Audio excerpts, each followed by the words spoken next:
Бондгой компани онцгой гэрээт харуул хамгаалтын компани өнгөрсөн 7 сараас хойш ажилчдынхаа цалин өгүүлгүй хохироож байна гэх асуудлын мөрөөр бид сурвалжлаа.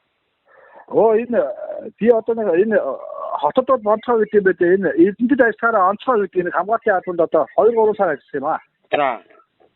Тэгээ одоо маш олон хүмүүс цалинаа авчихгүй одоо бол түлээгээд бүр хин тантаа мэдгүй. Одоо энэ 1 сарын дундуур өгнө гэсэн байдгүй 12 сарын дундуур өгнө гэсэн байхгүй бүр ямар нэртэй хамгаалтын газар вэ?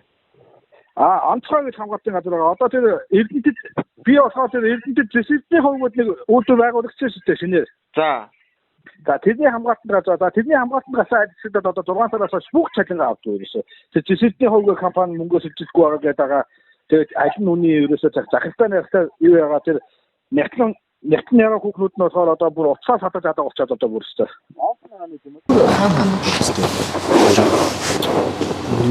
Даргон дээр нэг байгаа. Даргон дээр. Тэгээд Монголоор алдна. Тэгээ өөр их байхгүй.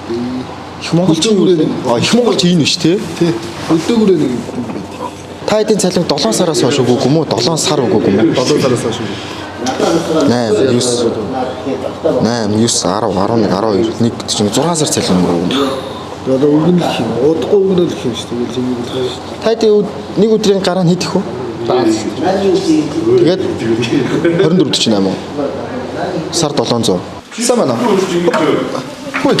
Сайн байна уу? Юм асуух гэдэг байна. Хөөе.